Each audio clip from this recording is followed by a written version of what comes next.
नमस्कार दोस्तों आज हम बात करने वाले हैं यूजीसी नेट के पाठ्यक्रम में रखी गई कहानी कानों में कंगना के बारे में। दोस्तों, इससे पहले हम कुछ कहानियों का प्रस्तुतिकरण अपने चैनल पर कर चुके हैं। अगर आपने उन वीडियो को नहीं देखा है तो हमारे चैनल को सब्सक्राइब करके प्लेलिस्ट में जाके उन्हें देख सकते हो। आइए दोस्तों शुरू करते हैं। दोस्तों, आपको यूजीसी नेट से संबंधित कोई प्रश्न हो तो यह मेरा ईमेल है studyWithDevanandHindi@gmail.com। इस पे आप मुझे कांटेक्ट कर सकते हो। आइए दोस्तों शुरू करते हैं। दोस्तों, अगर आपको इसकी पीडीएफ फाइल चाहिए तो आप उसी ईमेल पे मुझे कांटेक्ट कर सकते हो। दोस्तों, कानों में कंगना यह कहानी राजा राधिका रमन प्रसाद सिंह की है।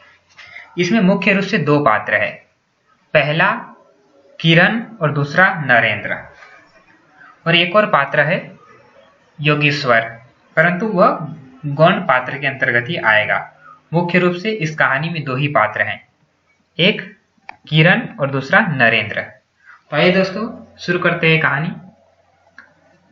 किरण, तुम्हारे कानों में क्या है?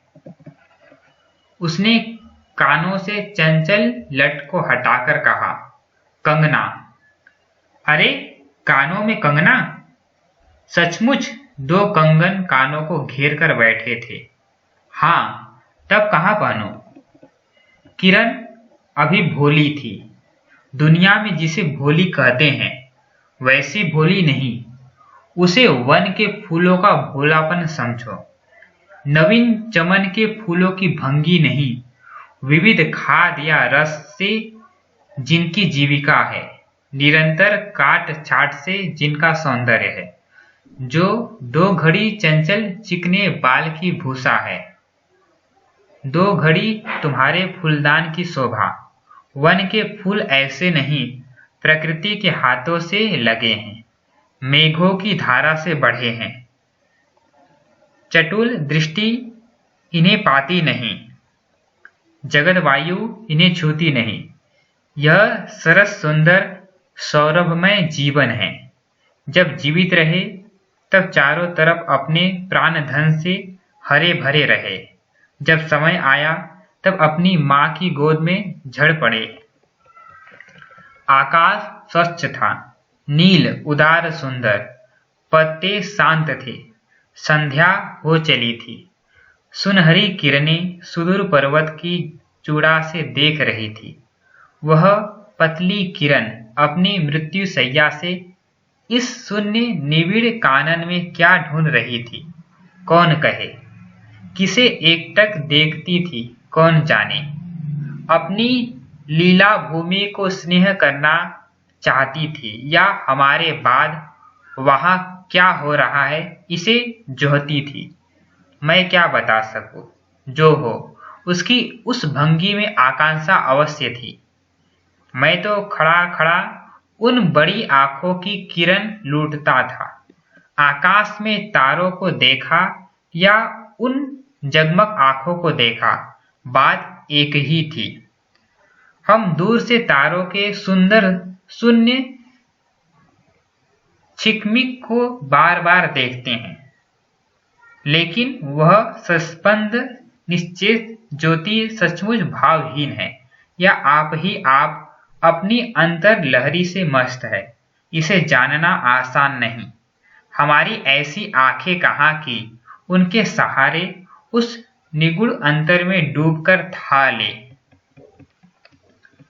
मैं रसाल की डोली थामकर पास ही खड़ा था। वह बालों को हटाकर कंगन दिखाने की भंगी प्राणों में रह रहकर उठती थी। जब माखन चुराने वाले ने गोपियों के सर के मटके को तोड़कर उनके भीतर किले को तोड़ डाला, या नूरजहां ने अंचल से कबूतर को उड़ाकर शाहजहां के कठोर हृदय की धज्जियां उड़ा दी, फिर नदी के किनारे बसंत वल्लभ रसाल पल्लवों की छाया में बैठी किसी अपरूप बालिका की यह सरस स्निग्ध भंगिमा एक मानव अंतर पर क्यों न दौड़े। दोस्तों, इसमें कुछ प्रिंटिंग मिस्टेक है, परंतु आप मेरे उच्चारण पर ध्यान दीजिए। किरण इन आंखों के सामने प्रतिदिन आती ही जाती थी। कभी आम के टिकोरे से आंचल भर लाती, कभी मोलेसीरी के फूलों की माला बना लाती, लेकिन कभी भी ऐसी बाल सुलभ लीला आंखों से होकर हृदय तक नहीं उतरी। आज क्या था? कौन शुभ या अशुभ क्षण था कि अचानक वह बनैली लता मंदार माला से भी कहीं मनोरम दिख पड़ी। कौन जानता था कि चाल से कुचाल जाने में, हाथों से कंगन भूलकर कानों में पहनने में इतनी माधुरी है। 2 टके के कंगने में इतनी शक्ति है। गोपियों को कभी स्वप्न में भी नहीं झलका था कि बांस की बांसुरी में घूंघट खोलकर नचा देने वाली शक्ति भरी है। मैंने चटपट उसके कानों से कंगन उतार लिया, फिर धीरे धीरे उसकी उंगलियों पर चढ़ाने लगा। न जाने उस घड़ी कैसी खलबली थी, मुंह से अचानक निकल आया, किरण, आज की यह घटना मुझे मरते दम तक न भूलेगी। यह भीतर तक बैठ गई। उसकी बड़ी बड़ी आंखें और भी बड़ी हो गई। मुझे चोट सी लगी। मैं तत्क्षण योगीश्वर की कुटी की तरफ चल दिया। प्राण भी उसी समय नहीं चल दिए। यही विस्मय था। एक दिन था कि इसी दुनिया में, दुनिया से दूर रहकर लोग दूसरी दुनिया का सुख उठाते थे। हरिचंदन के पल्लवों की छाया भूलोक पर कहाँ मिले, लेकिन किसी समय हमारे यहाँ भी ऐसे वन थे जिनके वृक्षों के साए में घड़ी निवारने के लिए स्वर्ग से देवता भी उतर आते थे। जिस पंचवटी का अनंत यौवन देखकर राम की आंखें भी खिल उठी थी, वहां के निवासियों ने कभी अमरतरु के फूलों की माला नहीं चाही, मंदाकिनी के छींटों की शीतलता नहीं ढूंढी। नंद नौ पवन का सानी कहीं वन भी था। कल्प वृक्ष की छाया में शांति अवश्य है, लेकिन कदम की छैया कहाँ मिल सकती। हमारी तुम्हारी आंखों ने कभी नंदनोत्सव की लीला नहीं देखी, लेकिन इसी भूतल पर एक दिन ऐसा उत्सव हो चुका है जिसको देख देख कर प्रकृति तथा रजनी 6 महीने तक ठगी रही। सत देवांगनाओं ने पारिजात के फूलों की वर्षा से नंदन कानन को उजाड़ डाला। समय ने सब कुछ पलट दिया। अब ऐसे वन नहीं जहां कृष्ण गोलोक से उतरकर 2 घड़ी बंसी की टेर दे। ऐसे कुटीर नहीं जिनके दर्शन से रामचंद्र का भी अंतर प्रसन्न हो, या ऐसे मुनीष नहीं जो धर्म धुरंधर धर्मराज को भी धर्म में शिक्षा दे। यदि 1-2 भूले भटके हो भी, तब अभी तक उन पर दुनिया का पर्दा नहीं उठा, जगत माया की माया नहीं लगी। लेकिन वे कब तक बचे रहेंगे? लोग अपने यहाँ अलौकिक बातें कब तक होने देगा? भवसागर की जल तरंगों पर स्थिर होना कब संभव है? ऋषिकेश के पास एक सुंदर वन है। सुंदर नहीं, अपरूप सुंदर है। वह प्रमोद वन के विलास निकुंजों जैसा सुंदर नहीं, वरन चित्रकूट या पंचवटी की महिमा से मंडित है। वहां चिकनी चांदनी में बैठकर कनक घुंघरू की इच्छा नहीं होती, वरन प्राणों में एक ऐसी आवेश धारा उठती है जो कभी अनंत साधना के कुल पर पहुंचाती है, कभी जीव जगत के एक एक तत्व से दौड़ मिलती है। गंगा की अंतर गरिमा, वन की निविड़ योग निद्रा वही देख पड़ेगी। कौन कहे वहां जाकर यह चंचल चित्त क्या चाहता है, गंभीर अलौकिक आनंद या शांत सुंदर मरण। इसी वन में एक कुटी बनाकर योगीश्वर रहते थे। योगीश्वर योगीश्वर ही थे। यद्यपि वह भूतल ही पर रहते थे, तथापि उन्हें इस लोक का जीव कहना यथार्थ नहीं था। उनकी चित्तवृत्ति सर्वशक्ति के श्री चरणों में थी या ब्रह्मालोक की अनंत शांति में लिपटी थी, और वह बालिका स्वर्ग से एक रश्मि उतरकर उस घने जंगल में उजेला करती फिरती थी। वह लौकिक मायाबद्ध जीवन नहीं था, इसे बंधन रहित बाधाहीन नाचती किरणों की लेखा कहिए। मानो निर्मुक्त चंचल मलय वायु फूल फूल पर डाली डाली पर डोलती फिरती हो, या कोई मूर्तिमान अमर संगीत बेरोक टोक हवा पर या जल की तरंग भंग पर नाच रहा हो। मैं ही वहां इस लोक का प्रतिनिधि था। मैं ही उन्हें उनकी अलौकिक स्थिति से इस जटिल मर्त्य राज्य में खींच लाता था। कुछ साल से मैं योगीश्वर के यहाँ आता जाता था।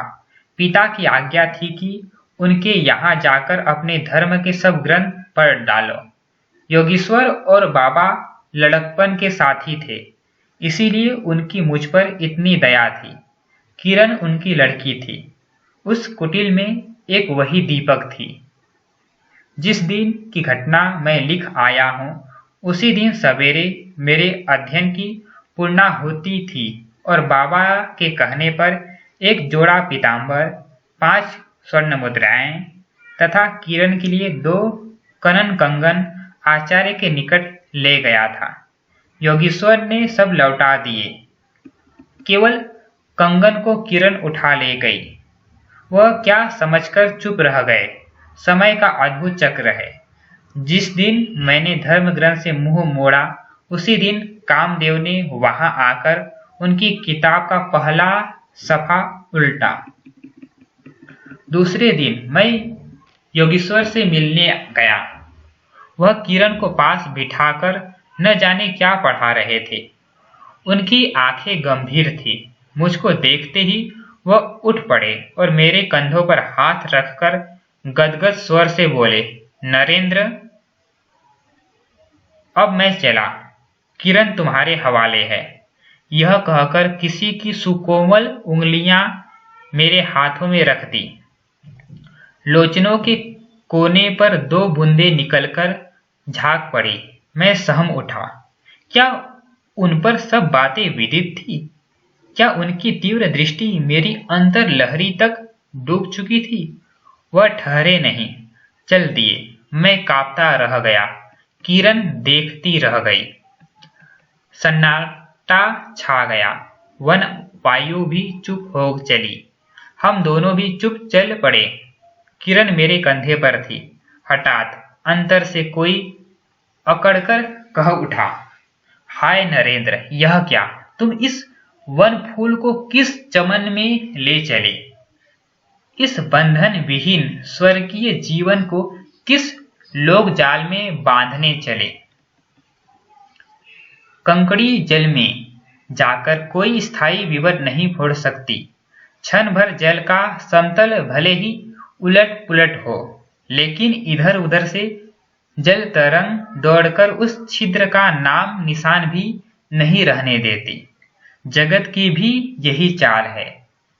यदि स्वर्ग से देवेंद्र भी आकर इस लोक चलाचल में खड़े हो, फिर संसार देखते ही देखते उन्हें अपना बना लेगा।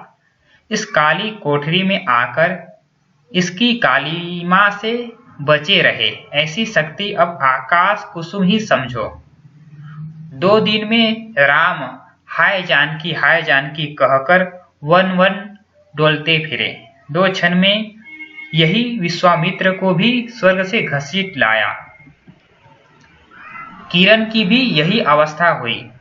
कहाँ प्रकृति की निर्मुक्त गोद, कहाँ जगत का जटिल बंधन पास, कहाँ से कहाँ आ पड़ी वह अलौकिक भोलापन, वह निसर्ग उच्छ्वास हाथों हाथ लुट गए।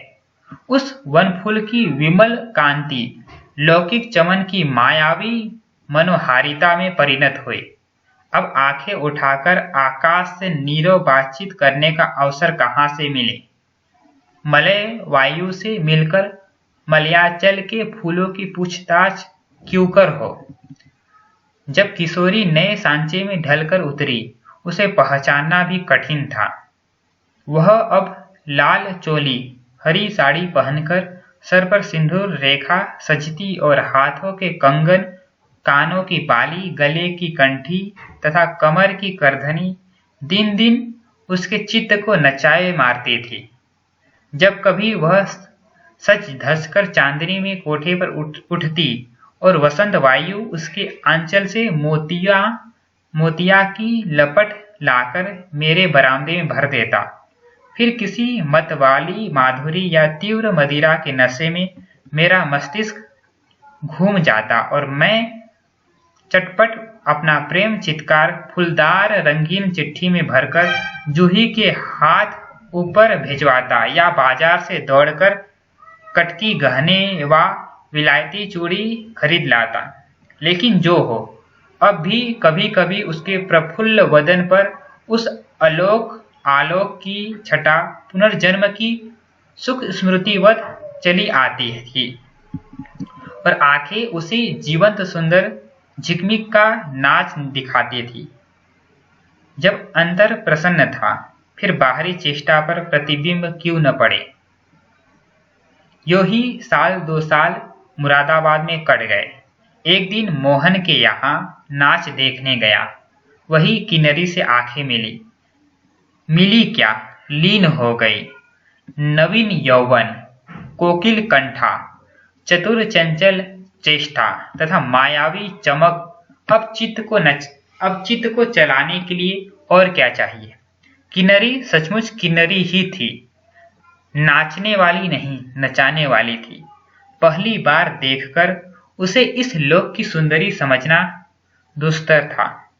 एक लपट जो लगती, किसी नशा से चढ़ जाती। यारों ने मुझे और भी चढ़ा दिया। आंखें मिलती मिलती मिल गई, हृदय को भी साथ साथ घसीट ले गई। फिर क्या था, इतने दिनों की धर्म शिक्षा, शतवत्सर की पूज्य लक्ष्मी, बाप दादों की कुल प्रतिष्ठा, पत्नी से पवित्र प्रेम, एक एक करके उस प्रतिप्त वासना कुंड में भस्म होने लगे।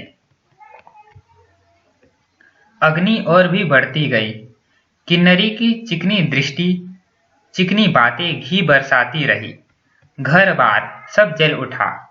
मैं भी निरंतर जलने लगा, लेकिन ज्यों ज्यों जलता गया, जलने की इच्छा जलाती रही। 5 महीने कट गए, नशा उतरा नहीं। बनारसी साड़ी, पारसी जैकेट, मोती का हार, कटकी कर्णफूल, सब कुछ लाकर उस मायाकारी के अलग तक रंजित चरणों पर रखे। किरण हेमंत की मालती बनी थी, जिस पर एक फूल नहीं, एक पल्लव नहीं।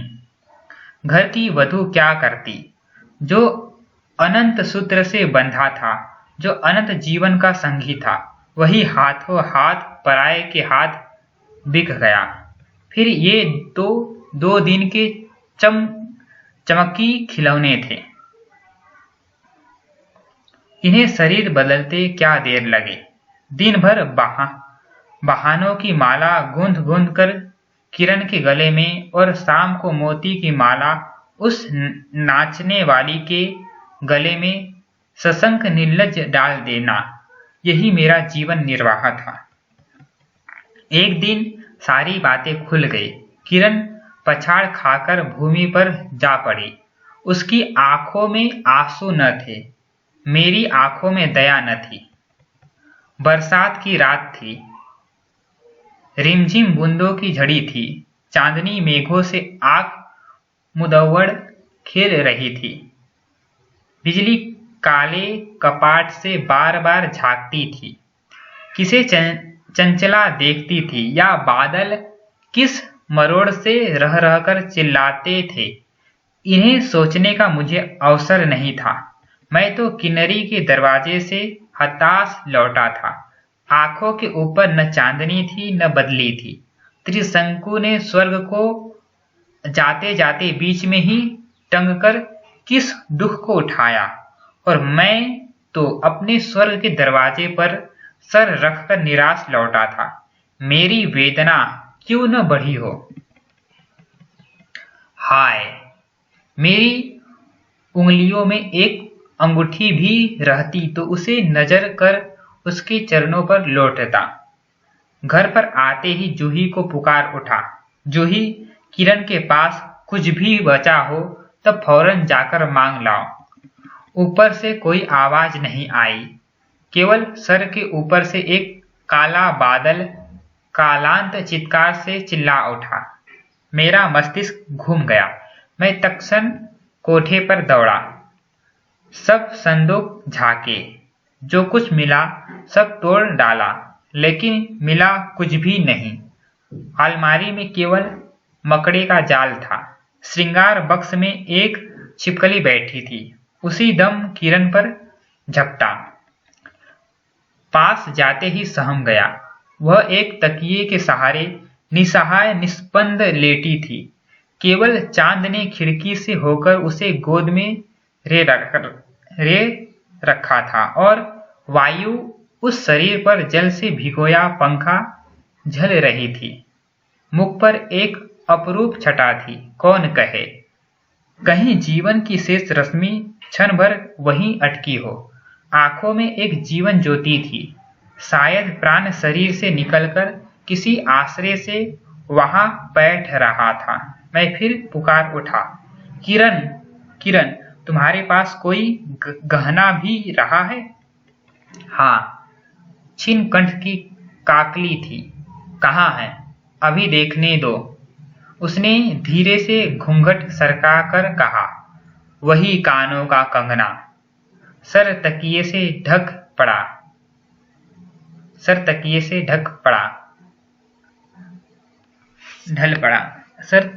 ढल पड़ा। आंखें भी छिप गई। वह जीवंत रेखा कहाँ चली गई? क्या इतने ही के लिए अब तक ठहरी थी? आंखें मुख पर जा पड़ी। वही कंगन थे, वैसे ही कानों को घेर कर बैठे थे।